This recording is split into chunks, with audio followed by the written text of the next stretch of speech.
شیطان اس نے اللہ کے حضور قسم کھائی کہ میں تیرے بندوں کو تیرے تک نہیں آنے دوں گا، ان کے دائیں سے آؤں گا، ان کے بائیں سے آؤں گا، آگے سے آؤں گا، پیچھے سے آؤں گا، چاروں طرف سے حملہ۔ کدھر بھاگیں گے؟ ظالم دو راستے بھول گیا، اوپر والا اور نیچے والا۔ جب بندہ دعا کے لیے ہاتھ اٹھاتا ہے یا سر سجدے میں رکھ دیتا ہے، شیطان کچھ بھی نہیں کرتا۔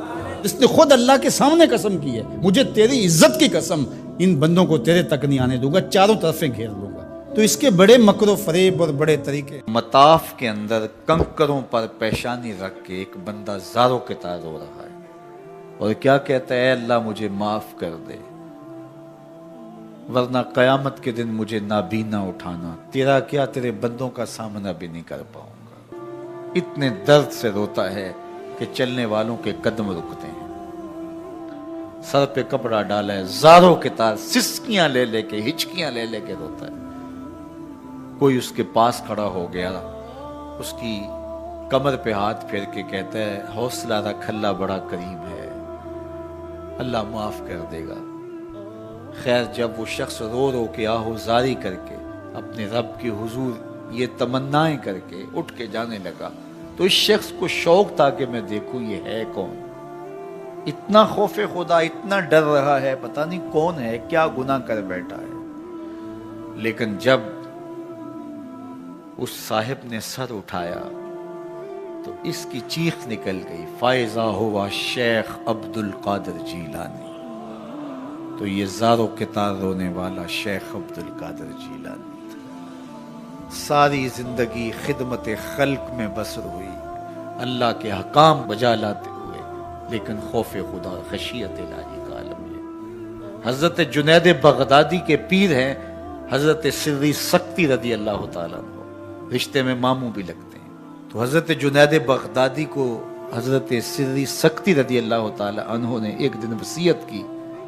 حضرت جنید کہتے ہیں میرے پاؤں تلے سے زمین سرکنے لگی، فرمانے لگے بیٹا جب میں مر جاؤں تو میری قبر بغداد سے باہر بنانا۔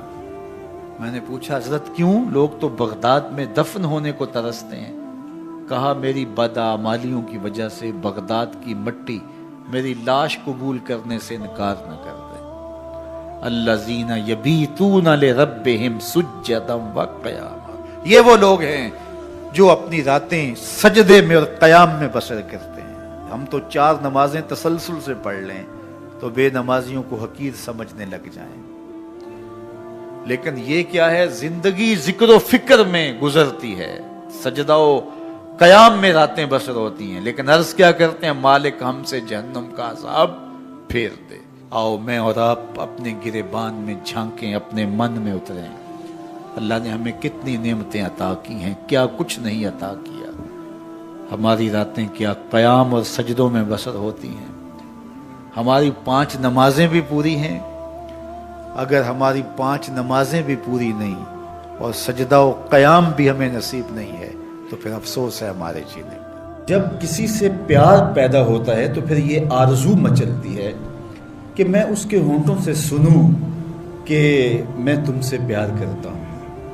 تو بندہ ہو کے پیار رب سے کرتا ہے تو پھر دل میں آرزو تو مچلتی ہے کہ کانوں میں کوئی نغمے رس گولیں اور کوئی مجھے کہے کہ تم پیار کرتے ہو تو وہ بھی تم سے پیار کرتا ہے، تو زندگی کی ساری تھکن اتر جائے۔ تو کہا کہ یہ سننا چاہتے ہو نا، یہ آرزو ہے نا تمہاری، تمہارے رت جگے، تمہاری راتوں کی تنہائیوں میں سجدے، تمہارا دن رات رکوع قیام اور تمہارا اس کے حضور پیچ و تاب اور اضطراب، اور زندگی کا یہ سارا تمہارا لف و نشر اس کی ذات کی رضا کے لیے ہے نا۔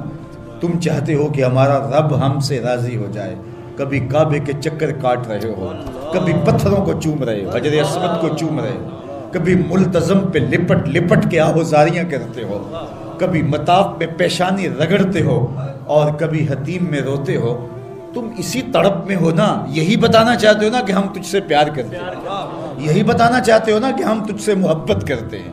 کبھی سحری کے وقت مصلی بچھاتے ہو، تمہارے آنسو مصلی میں جذب ہوتے ہیں اور مصلی بھیگ جاتا تمہارے آنسوؤں سے، کوئی دیکھ نہیں رہا ہوتا، لیکن تمہارے دل سے یہ ہوک اٹھتی ہے جس کے لیے یہ آنسو جذب ہو رہے ہیں وہ تو دیکھ رہے نا، تمہیں یقین ہوتا ہے، لیکن محبت میں عجب تکرار کی خو ہے، کہو نا کہ مجھے تم سے محبت ہے، تو پھر یہ خو جو طبع کے اندر ہے، بندہ سننا چاہتا ہے، وہ بے تابیاں اسے تنگ کرنے لگ جاتی ہیں، اس کے اندر اداسیاں پیدا ہوتی ہیں کہ یار میں تو اس سے پیار کرتا ہوں، میں تو اس سے محبت کرتا ہوں، وہ بھی کرتا ہوگا، یہ تو یقیناً اس نے مجھے توفیق سجدہ نصیب ہی تب کی ہے، لیکن میں بھی تو سننا چاہتا ہوں کہ وہ مجھ سے پیار کرتا ہے، میرے سجدوں کا مل ڈالا اس نے، اگر میں گلی گلی کی خاک چھانی اور نگر نگر گھوم کے اس کے حرم کے چکر کاٹے اور دیوانہ وار گھوما تو وہ بھی تو کہے مجھے تیرے چکر عاشق زار نظر آ رہے ہیں اور میں تجھے پسند کرتا ہوں، تو چکر کاٹ رہا ہے، میرے حرم کا طواف کر رہا ہے، میں تیرے اوپر رحمت نچھاور کر رہا ہوں، تو سننا چاہتا ہے بندہ کہ وہ بھی کہے کہ ہاں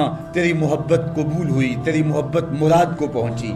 تو آواز آئی تم یہ چاہتے ہو نا کہ وہ بھی تم سے محبت کا اظہار کرے اور اعلان کرے اور اس کی محبت کا تمہیں یقین تو ہے لیکن وہ مزید جو ہے وہ اذعان و یقین کے سانچے میں ڈھل جائے، تو کہا کہ یہ اگر تم چاہتے ہو تو تم ایک طریقہ بتاتا ہوں، تم محبت کا جواب چاہتے ہو، تم ان سجدوں کا جواب چاہتے ہو، تم طواف اور ان چکروں کا جواب چاہتے ہو، تو تمہیں بتاتا ہوں میرے رسول کی چوکھٹ پہ آؤ اور ان کی اتباع کرو، ان کی اتباع کرو۔ تم نکلے تو محبت کرنے تھے، تم عاشق زار بنے تھے، لیکن یحببکم اللہ، وہ خدا ہو کہ تم سے محبت کرے گا۔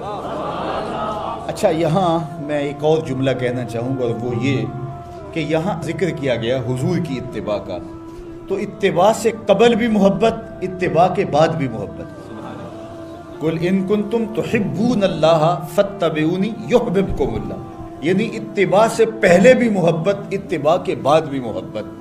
تو کوئی اتباع لالچ میں بھی ہوتی ہے، کسی غرض میں بھی ہوتی ہے کہ میں اس کی بات مانوں تو مجھے یہ ملے گا، لیکن کہا کہ تم نے میرے رسول کی اتباع ایسی کرنی جس کے آگے بھی محبت ہو، جس کے پیچھے بھی محبت۔ جب تم محبت کے دائرے میں رہ کے اتباع اور فرما برداری اور انقیاد اور اطاعت کے زمرے میں آ جاؤ گے تو پھر تم تو نکلے تھے رب سے پیار کرنے کے لیے، لیکن وہ رب ہو کے خود کہتا ہے میں اب تم سے پیار کرتا ہوں، اور درمیان میں اتباع میرے حضور کی آئی۔ یہ مائک جس کمپنی نے بنایا ہے، جب ہم مارکیٹ سے خرید کے لائے تھے تو اس کے ساتھ ایک چھوٹی سی بک بھی آئی تھی جس میں یہ بتایا گیا تھا کہ اس کو ہم نے استعمال کیسے کرنا ہے، خرابی کی صورت میں اس کی اصلاح کیسے ہوگی، اور اگر اس کے مطابق ہم اس کو استعمال کریں، جس طرح کی بیٹری اس کے اندر آنی چاہیے تو وہ ڈالیں گے تو دیر تک اس کے فوائد اور ثمرات حاصل کرتے رہیں گے۔ لیکن اگر ہم اس کتاب کو جو اس کے ساتھ ہمیں ملی تھی، جس کمپنی نے اسے بنایا ہے، تو اس کا طریقہ استعمال ساتھ بتایا ہے، اس کتاب کو پھاڑ کے پھینک دیں گے یا اس کو لپیٹ کے کہیں اونچی جگہ پہ رکھ دیں گے اور اس کو اپنی مرضی سے چلانا چاہیں گے تو پھر اپنی مرضی سے ہم اس سے فائدہ حاصل نہیں کر پائیں گے۔ تھوڑا وقت فائدہ حاصل ہوگا لیکن نتیجہ کچھ بھی نہیں ہوگا۔ تو جو کمپنی کوئی چیز تیار کرتی ہے تو اس کا طریقہ استعمال بھی ساتھ چھوٹی سی بک کی صورت کے اندر آپ کو دیتی ہے۔ تو جس مالک نے حضرت انسان کو بنایا ہے اس نے ساتھ کتاب اللہ کو بھی بھیجا ہے کہ اس کو پڑھتے جاؤ اور اپنی زندگی کو سنوارتے جاؤ، اس کے مطابق زندگی گزاریں گے تو زندگی سوکھی ہوگی، اور اگر زندگی اپنی خواہش پہ گزاریں گے اور غلاف میں لپیٹ کے قرآن مجید کو اوپر رکھ دیں گے اور وہاں سے دیکھ کر کے اس کو آپریٹ نہیں کریں گے اس جسم کو، تو پھر نتیجہ وہی ہوگا جو عمومی طور پہ متوقع ہے۔ تو اس لیے التمسک بکتاب اللہ، اللہ کے بتائے ہوئے طریقہ حیات کے مطابق زندگی گزارنا ہو تو قرآن مجید کے بغیر ایک قدم بھی نہیں چلا جا سکتا۔ گر تو می خواہی مسلمان زیستن، نیست ممکن جز با قرآن زیستن، اگر تو مسلمان بن کے جینا چاہتا ہے تو قرآن مجید کے بغیر ایک قدم بھی نہیں چل سکتا۔ تو اس کتاب کے ساتھ تمسک اختیار کرنے کی تلقین کی۔ اللہ کے محبوب نے ارشاد فرمایا کہ میں تمہارے اندر دو بھاری چیزیں چھوڑ کے جا رہا ہوں، ان کو مضبوطی سے تھام لوگے تو کبھی گمراہ نہیں ہوگے۔ اولہما کتاب اللہ، ان میں سے پہلی چیز اللہ کی کتاب ہے، فیہ الہدی والنور فخذوا بکتاب اللہ واستمسکوا بہ، اس میں ہدایت ہے، روشنی ہے، اس کو مضبوطی سے پکڑ لو، اچھی طرح سے تھام لو، تم گمراہ نہیں ہوگے۔ یار جو شخص نابینا ہے اسے کیا پتا کہ یہ پھولوں کی بہاریں کیا ہوتی، جو پیدائشی نابینا ہے اسے کیا پتا ہے کہ آسمان پر بزم کواکب کے رنگ کیا ہیں، اسے تتلی کے پروں میں قدرت کی سنائی کا کیا اندازہ ہو سکتا ہے، اسے مور کے پروں میں رنگوں کی مینا کاری کا کیا اندازہ ہو سکتا ہے، اسے پھوٹتے جھرنوں، بہتی ندیوں اور کوسے قضا کی رنگینی اور دھنک کی شوخیوں کا لطف کیسے نصیب ہو سکتا ہے، اس کو کیا پتا حسن کیا ہوتا ہے، اس کو کیا پتا جمال کیا ہوتا ہے۔ اسی طرح جس کے دل کی آنکھ اندھی ہے اسے کیا پتا ہے کہ جمال خدا کیا ہوتا ہے، اسے کیا پتا ہے کہ سجدے کی لذت کیا ہوتی ہے، اسے کیا پتا ہے رکوع اور قیام کا مزہ کیا ہوتا ہے، اسے کیا پتا ہے کہ روزے کا سرور کیا ہوتا ہے۔ تو اگر ہم اپنے دل کے میل اتاریں گے تو دل کی آنکھیں کھلیں گی تو پھر زندگی کا لطف آنا شروع ہوگا، پھر پتہ چلے گا اسلام کیا ہے، پھر پتہ چلے گا دین کیا ہے۔ اللہ اکبر۔ اسی لیے قرآن نے کہا من کان فی ہذہ اعمی فہو فی الآخرۃ اعمی واضل سبیلا، جو دنیا میں اندھا رہا کل قیامت کے دن بھی نابینا اٹھایا جائے۔ اس سے ان آنکھوں کی بے نوری مراد نہیں ہے، دل کی بے نوری مراد ہے۔ اقبال نے کہا تھا دل بینا بھی کر طلب خدا سے، کہ آنکھ کا نور دل کا نور نہیں، آنکھ کا نور اور ہے، دل کا نور اور ہے۔ تو جس طرح آنکھ بے نور ہو جائے، آنکھ پر دھند، جالا، ککرے اور سفید اور کالا موتیا اتر آئے، تو ہم سب کچھ بیچ کر کے بھی آنکھوں کا نور خریدنے کی کوشش کرتے ہیں۔ تو یار کبھی اجڑے ہوئے دل کا بھی تو علاج کرواؤ۔ علاج تمہارے گھر میں پڑا ہے، راتوں کی تنہائیوں میں اٹھ کے قرآن پڑھو اور ساتھ رویا کرو، دیکھنا دل کے میل اترنے شروع ہو جائیں گے، اور دل کے پردے سے وہ غلاستیں جب اتریں گی تو پھر پتہ چلے گا کہ دل جمال یار کیسے دیکھتا ہے، دل کی دنیا کیا ہے۔ وچے بھیڑے وچے جھیڑے وچے ونج مہانے ہو، 14 طبق دلے دے اندر تمبو وانگو تانے ہو، پھر پتہ چلے گا یہ دل دنیا کیا ہے۔ پھر اس کی تڑپ، اس کی بے چینی، اس کا اضطراب زندگی کا حاصل بن جائے گا۔ پھر زندگی کی بے چینیاں، دل کی بے چینی اور دل کا محبوب کی یاد میں تڑپنا تمہیں سرور دے گا۔ پھر تم ایک ایک عضو میں دل مانگو گے، وہ مزہ دیا تڑپ نے میری آرزو ہے یا رب، وہ مزہ دیا تڑپ نے میری آرزو ہے یا رب، میرے دونوں پہلوؤں میں دل بے قرار ہوتا۔ پھر سمجھ آئے گی کہ یہ دل کتنی قیمتی شے ہے۔ اللہ نے بدن میں آنکھیں بھی دو رکھی ہیں، کان بھی دو رکھے ہیں، ہاتھ اور پاؤں بھی دو رکھے ہیں، لیکن دل ایک ہی رکھا ہے، اور دل عرش اللہ ہے، اللہ کا عرش ہے۔ پھر پتہ چلے گا۔ تو آئیے دل سے زنگ اتاریں، میل اتاریں، دل مصفا ہو، دل خوبصورت بن جائے، پھر دل کی کشکول پھیلا کے پھر عرض کریں ہر تمنا دل سے رخصت ہو گئی، اب تو آجا، اب تو خلوت ہو گئی۔ لیکن یہ میل کچیل سے ہٹا ہوا ہوگا تو گندی جگہوں پہ محبوب تو نہیں آتے ہیں۔ تو حسد، حقد، کینے، بغض، نفرتیں یہ ہم پالے رکھتے ہیں، اپنی زندگی کو ہم نے خود بوجھل بنایا ہوا ہے۔ میاں حسد کرنے سے محسود کا کیا ہوگا؟ ہم اپنے آپ کو تلخی میں مبتلا کیے ہوئے ہیں۔ بغض رکھنے سے مبغوض کا کیا ہوگا؟ ہم اپنے آپ کو بوجھ میں مبتلا کیے ہوئے۔ تو اپنے دل سے یہ سارے بوجھ اتار کر کے جب دل کو مصفا اور مزکا کریں گے تو پھر دیکھیے کہ دل کے آئینے میں کیسے جمال یار دکھائی دیتا ہے۔ تو اس دل کی اصلاح ہوگی کثرت کے ساتھ قرآن مجید کی تلاوت کرنے سے۔ تو راتوں کی تنہائیوں میں اٹھ کے قرآن پڑھو، دیکھنا کہ کیسے دل کے زنگ اترتے ہیں۔ بعض لوگ بڑی عجیب خبر سناتے ہیں، میاں تمہیں کیسے پتا؟ وہ کہتا ہے میں رات اچانک نیند نہیں آ رہی تھی تو ایک چینل کھولا تو اس میں یہ خبر چل رہی تھی، تو میں نے کہا تجھے نیند نہیں آ رہی تھی، تو نے چینل کھولا، کاش تو قرآن کھول کے بیٹھ جاتا، تجھے وہ دکھائی دیتا کہ تیرا اندر تیرا باہر روشن ہو جاتا۔ تو راتوں کی تنہائیوں میں اٹھ کے قرآن مجید پڑھنے کا مزاج پیدا کریں، اپنی صبح کا آغاز قرآن مجید کی تلاوت سے کریں، اپنے دن کو سمیٹیں، سونے کی تیاری کریں، سورہ ملک سے اپنے معاملات کو سمیٹیں۔ یہ چند دن کر کے دیکھ لیں۔ اور اگر آپ کو معاشی مسائل ہیں، مشکلات ہیں، تو سورہ واقعہ اس کے لیے اکسیر ہے۔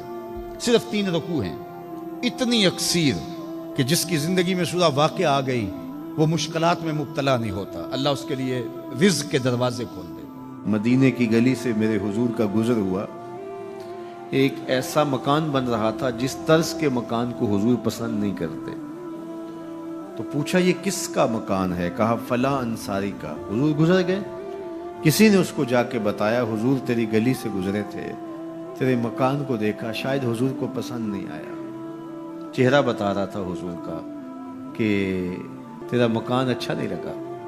انہوں نے کدال لیا اور مکان زمین کے برابر کر دیا۔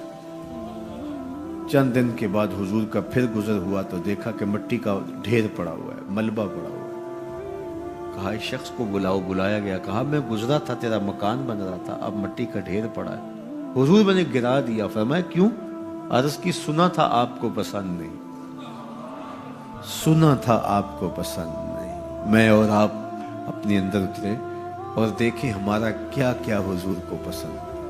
محمد دی زیارت محمد دے رنگ وچ اے ٹھگ بازیاں جانے پیارا محمد صلی اللہ علیہ وسلم۔ جب ان کے ہوئے تو پھر اپنی خواہش رہی کہاں؟ اپنی رضا کو محبوب کی رضا میں فنا کر دینے کا نام ہی تو محبت ہے۔ تیرے ہندیاں سندیاں محبوبہ میں کافر ہواں جے میں ہواں، اپنی نفی کرنے کا نام ہی تو محبت ہے۔ لیکن میں اپنی خواہشات کا پتلا ہوں اور عاشق رسول بھی ہوں، کیسی عجیب کہانی ہے۔ میں اپنی آرزوؤں کا بندہ بھی ہوں اور عاشق رسول ہوں، کیسی عجیب کہانی ہے۔ جب ان کے ہو گئے پھر اپنا کچھ نہ رہا۔ محبوب کی رضا میں اپنے آپ کو گم کرنے کا نام محبت ہے۔ جب ان کے ہوئے تو پھر زندگی کا جمال، زندگی کا نور نصیب ہوا، زندگی کی حقیقتیں ہاتھ آ گئی۔ میں عاشق رسول کہلاتا ہوں، حج اور عمرے بھی کرتا ہوں۔ میں 1.25 لاکھ مرتبہ جو ہے وہ ہر ہفتے میں درود بھی پڑھتا ہوں۔ میں محفل میلاد کرواتا ہوں، پوری دنیا کے نعت خواں جمع کرتا ہوں، لیکن حضور کی سنت چہرے پہ سجانے کی توفیق نہیں ہے۔ مجھے حضور علیہ الصلوۃ والسلام کے بتائے ہوئے طریقے کو اختیار کرنے کی ضرورت نہیں ہے۔ صاحب سوچیں کہیں آپ اپنے آپ سے دھوکہ تو نہیں کر رہے؟ ان سے تو نہیں کیا جا سکتا۔ ان سے دھوکہ کون کرے؟ وہ تو جانتے ہیں کون کہاں کھڑا ہے۔ میرے حضور بولے یاری لا تو پاک نبی سنگ اے پر پوری یاری، یاری لا تو پاک نبی سنگ اے پر پوری یاری، پھر درود قبول ہے تیرا لکھ نہ لو ایک بار۔ پھر نہ لاکھ مرتبہ پڑھنا، ایک بار ہی پڑھ لینا وہ بھی قبول ہے۔ اشہد بلال عند اللہ اشہد، پھر بلال کا اشہد بھی قبول ہے۔ وہ چہرہ اور چہرے کا دل نہیں دیکھتے، بندے کا دل دیکھتے ہیں۔ تو جب تم اپنے باطن کو حضور کے نام پہ لگاؤ گے تو پھر ایک ایک عمل ان کی سنت کی اتباع میں۔ یہ صوفی کی علامات ہیں۔ رنگ برنگے کپڑے پہن لینے سے صوفی نہیں بنتا، مختلف رنگوں کے پٹکے باندھ لینے سے صوفی نہیں بنتا، صاحب بھنگ گھوٹ کر پینے سے صوفی نہیں بنتا، ڈھول کی تھاپک پر ناچنے اور رقص کرنے سے صوفی نہیں بنتا، مختلف تصوف کی اصطلاحات کو یاد کر لینے سے صوفی نہیں بنتا، محمد عربی کی غلامی سے صوفی بنتا ہے، حضور کی چوکھٹ کی فقیری سے صوفی بنتا ہے۔ طائف کے بازاروں میں لوگوں نے پتھر تک مارے، نالین خون سے زخمی ہو گئے، اور ادھر سے حکم بھی آتا ہے محبوب بولو تو صحیح۔ ان پہاڑوں کو ایسے جو ہے وہ جوڑیں گے کہ یہ درمیان میں پس کے رہ جائیں گے، عذاب کے فرشتے حاضر ہو کے پیشکش کرتے ہیں، لیکن میرے حضور فرماتے ہیں نہیں، میں رحمت بن کے آیا ہوں۔ وہی رحمت للعالمین نبی فتح مکہ کے دن حکم دیتے ہیں کہ ابن خطل کو قتل کر دو، اس کی لونڈیوں کو قتل کر دو۔ یہ حضور کا گستاخ تھا، ہجو کیا کرتی تھی اس کی لونڈیاں، گا گا کے حضور کی اہانت کیا کرتی تھی۔ اس نے سوچا بچنے کی کوئی صورت نہیں ہے تو کعبۃ اللہ کے پردے کے اندر چھپ گیا۔ پوچھا گیا یہ تو کعبہ کے پردے کے اندر چھپ گیا ہے، یہاں پناہ لے لی ہے؟ کہا یہیں سے نکال کے قتل کر دو. یہ میرے نبی کا اختیار ہے. حضور چاہیں تو معاف کر دیں, حضور چاہیں تو حکم صادر کریں کہ ان پر حد جاری کر دی جائے, ان کو سزا دی جائے. اس لیے ہمارے اوپر لازم ہے کہ جس کا جرم ثابت ہو جائے اس کو قرار واقعی سزا دی جائے. ایک تو بات یہ ہوئی کہ جو عمومی طور پہ مختلف جگہوں پہ بیٹھ کے یہ چیختے ہیں کہ حضور نے تو معاف کر دیا, تو آپ معاف کیوں نہیں کرتے؟ آپ اتنے سخت کیوں ہو گئے ہیں؟ آپ حضور کے ماننے والے نہیں ہیں؟ تو میں نے کہا صاحب یہ سنت اختیار کیجئے, اپنے دشمنوں کو معاف کر دیجئے, باقی کسی کے دشمنوں کو معاف کرنے کا آپ حق تو نہیں رکھتے. میں اس معاشرے کا ایک معزز شہری ہوں, توہین عدالت کر دی کسی نے تو مجھے اختیار دو نا کہ میں معاف کر دوں. کیا تم مجھے اس بات کا اختیار دیتے ہو کہ آپ کی عدالت کی توہین ہوئی اور میں اس کو معاف کر دوں؟ آپ کہیں گے آپ تو ہمارے شعبہ کے شخص نہیں ہیں. اچھا پاکستان کے سارے وکیل جمع ہو جائیں اور وہ کہیں کہ چلو اس کو ہم معاف کر دیتے ہیں, تو کیا تم تمام وکلاء کو اس بات کا حق دیتے ہو کہ وہ عدالت عظمیٰ کی توہین معاف کر دیں؟ یار جب توہین عدالت کی معافی آپ نے میرے اختیار میں نہیں دی تو رسول اللہ کی اہانت کی معافی کسی نے تمہارے اختیار میں بھی نہیں دی. یہ بات اچھی طرح سن لو, یہ بات اچھی طرح سمجھ لو کہ یہ تمہارا اختیار نہیں ہے, یہ صرف رسول اللہ کا اختیار ہے. حضور کے اختیار میں تم کون ہوتے ہو تصرف کرنے والے؟ وہ معاف کریں ان کی مرضی, وہ نہ کریں ان کی مرضی. تو پہلی بات یہ ہوئی کہ حضور علیہ السلام کا اہانت کرنے والا شخص وہ واجب القتل ہے, اس کی سزا موت ہے. اور یہ قرآن کا آئین ہے, یہ احادیث سے ثابت شدہ نتیجہ ہے. پاکستان کا آئین, پاکستان کا دستور یہ بتاتا ہے, 295C میں بھی ساری بحث کے بعد یہ قانون بنا تھا کہ جو شخص حضور کی اہانت کرے وہ واجب القتل ہے, اس کو سزائے موت دی جائے گی, اس کو پھانسی پہ چڑھایا جائے گا. جب پاکستان کا آئین بنا ہے, پاکستان کا قانون بنا, پھر کیوں بنایا ہے اگر اس قانون کو نافذ نہیں کرنا؟ اب تک پاکستان کے اس قانون کو عملی طور پہ کسی پر بھی نافذ نہیں کیا گیا. جب سے یہ قانون بنا ہے یہ قانون کی حد تک ہے اور غیر مؤثر ہے. اور یہاں سزائے موت ہوئی بھی تو پاکستان کی اعلیٰ عدالت نے اس کا جس اجلت میں فیصلہ کیا وہ آپ کے سامنے ہے. اس فیصلے نے امت مسلمہ کو دکھی بھی کیا ہے, مضطرب بھی کیا ہے, عدالتوں سے لوگوں کا اعتماد بھی اٹھ گیا ہے. اور دوسری بات, ان حالات کے اندر پاکستان کے وزیر اعظم نے جس طرح جلتی پر تیل ڈالا ہے اور جس طرح کی گفتگو کی ہے, کیا ایک وزیر اعظم کو یہ زیبا ہے؟ رعایا اولاد کی طرح ہوتی ہے. اس تقریر نے جلتی پر تیل کا کام کیا. تیسری بات میں آپ سے یہ کہنا چاہوں گا کہ اس وقت ہم پراکسی وار میں ہیں.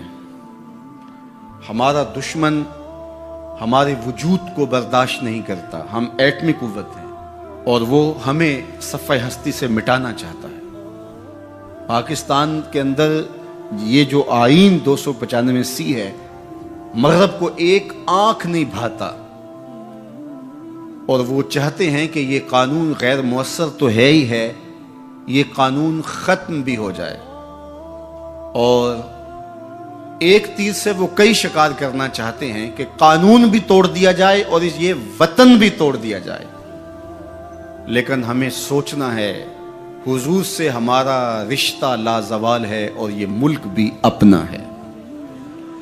اس لیے احتجاج ہمارا جمہوری اور آئینی حق ہے، اور اس کو ہم جس انداز میں بہتر سمجھتے ہیں احتجاج ریکارڈ کروانا چاہیے۔ کسی نے بیان دے دیا، کسی نے تحریر لکھ دی، کسی نے کالم لکھا، کسی نے میڈیا پہ آ کے اپنے جذبات کا اظہار کیا، کسی نے اداروں کو پیغام دیا، کسی نے احتجاجی مظاہرہ کر کے جلوس نکال کر کے اعلان کیا، کسی نے دکان بند کر کے اس بات کا اعلان کیا کہ ہم تمہارے اس فیصلے کو قبول نہیں کرتے۔ تو یہ ہمارا آئینی جمہوری دستوری حق ہے کہ ہم اپنے جذبات کا اظہار کریں، لیکن ہمیں اس موقع پہ گہری نظر رکھنا پڑے گی کہ دشمن اس سے فائدہ حاصل نہ کرے۔ اپنے لوگوں کو مرتب اور منظم رکھا جائے۔ جذبات کے اس ماحول کے اندر بھی ہم اپنی گفتگو کو پورے غور و فکر کے ساتھ تول کے بولنے کا مزاج بنائیں، تاکہ ملک کے اندر کوئی ایسی صورتحال پیدا نہ ہو۔ اللہ میرے وطن کی حفاظت کرے اور ہم سب کو حضور علیہ الصلوۃ والسلام کے ساتھ لازوال محبتوں کا جو رشتہ ہے اس کو نبھانے کی توفیق دے، حضور کے سامنے حشر کے دن ہم شرمندہ نہ ہوں۔